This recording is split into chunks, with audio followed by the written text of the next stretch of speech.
Selamun Aleyküm ve Rahmetullahi ve Berekatuhu. Allah Teala'nın bir küp nimetleri var. Hem nimetlerinin birisi ol su. Susuz kişi yaşayamay. Hem Allah Teala'nın rahmeti bularak koy vakit bizge sınav bularak dep aytayım.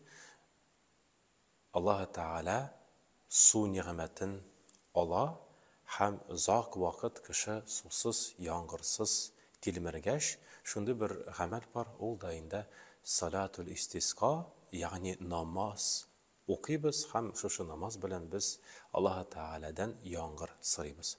Менә şu yağmur sırav namazı ol meşhur bir ibadet bulup sanıla. Ol bizge xatli bulgan kavimlerde de var, hem bizden sinde ya buğunga kinde xatli de ol көрініш сақлана. Күндерден бір күнні, мәселен, Musa aleyhisselam vaxtında бик қаты қырылық бола, һәм бик көп кеше tilmerip, ya Musa, Allah Teala bilen aralaşıp, Allah Teala'dan yağmur sıra, әлі bizden türlüklerge su bulmağaş, şiren bulmağaş, zaklamı açtan halak bulaşak biz. Allah Teala bizge su nimetin hem yağmurunu jiber almaz mıken. Musa aleyhisselam kavim bilen şığa namaz okurga, ibadet kılarga, hem Allah Teala'dan cevap kile. Ey Musa, su sizge bulmaz, 40 yıl devrinde günahtan tıyılmışa bir günah ötep, haman daimi ravişte şu günahta bulatırıp tövbeye kilmegen kişi sebebinde dip eytire. Şu kişi tövbe etmese yağmur bulmaz dip kile. Her rivayetlerin birisinde. Hem Musa aleyhisselam şu haberini halkına, jiyilgan halkka jitkize.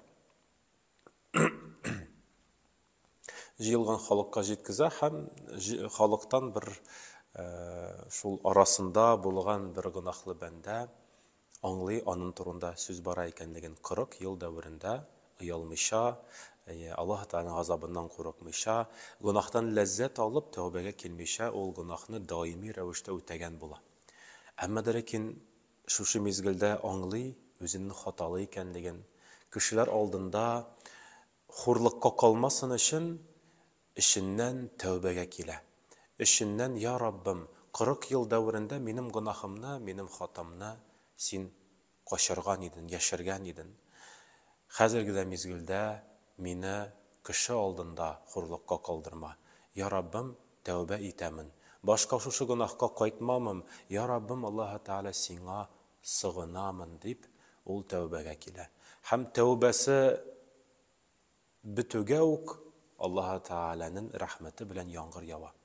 Musa aleyhisselam aptarap gite. Kişi çıkmadı, tövbege kilmedi, özünün kürsətmedi. Özün kürsətmedi, hem barbar Allah Teala yağmur nimetin birdi. İnsağında Musa aleyhisselam Allah Teala'ya yalvara. Ya Rabbim, kürsət mine ol kim bendene, kim 40 yıl devrinde senin gazabından korkmışa, senden ıyalmışa, şulay daimi rəvişte günahta bulgan bendeni kürsət mine deyip sırağaş, Allah Teala onlara cevap bularak kaytardı. Ey Musa, şundan da 40 yıl devrinde min onu yaşardım, koşardım. Kişiler arasında hurlukka kaldırmadım. Ol tövbe etti, hem min onun günahların gafu ettim. Hem bigrekte tövbe etkeş, onu sana kürsətmem deyip, hurlukka kaldırmam deyip Allah Teala cevap kaytara. Şundan da şu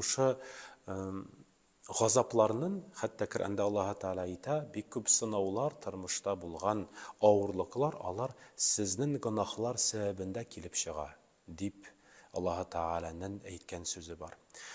Mene bigrekte yağmur sırav, su sırav, Allah Teala'nın şu gazaptan, şu sınavdan qutqarsın deyip sırap okılgan gıybadetinin asılı bularak ol tövbe etu. Ayrım bir qırğa, bütün halk jiyila, hem Allah Teala'nın rahmetin ümit etip yalvara. Şunda bütünüsü çığa.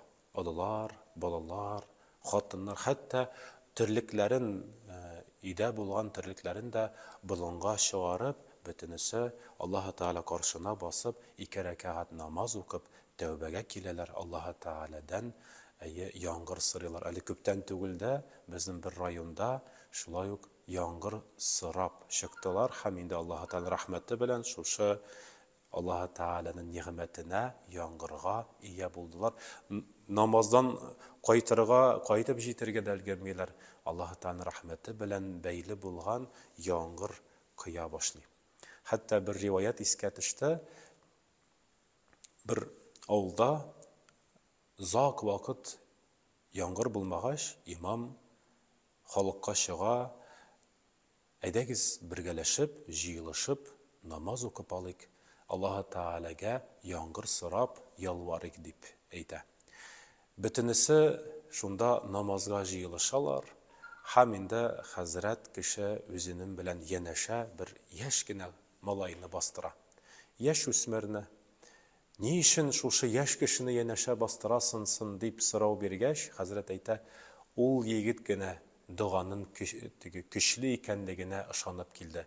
Сез Аллаһы Тәгаләнең рәхмәтенә ышанмыйча килдегез бит дип әйтеп куйгач, халык аптырый, эй хәзрәтебез, нишләп шулай әйтәсең? Шушы егет генә яңгыр сорап, Аллаһы Тәгаләнең рәхмәтен сорап, яңгырдан саклый торган зонт белән килде. Сез калганнарыгыз яңгыр булса, булмаса, бәлки булмаздыр инде, әзерләнмичә килдегез. Ул гына яңгыр булачак бит, төгәл булачак, дуга кылгач, Аллаһы Тәгаләдән җавап булачак бит дип, инде әзерләнеп килде. Яңгыр көнне, инде яңгыр вакытында балчыктан бара торган бутылар да киеп куйды. Менә шуннан да хөрмәтле җәмәгать, әгәр дә кеше чын күңеле белән Аллаһ ризалыгын өмет итеп тәүбәгә килсә, чын күңелдән ялварса, дугалар белән, зикрләр белән, Аллаһы Тәгаләгә ялварулар белән, Аллаһы Тәгалә үз нигъмәтен җибәрә һәм шуннан да яңгырның һәрбер тамчысы белән фәрештә җир йөзенә инә. Һәм яңгыр вакытында бигрәк тә безнең теләкләребез, дугаларыбыз иншалла кабул итә.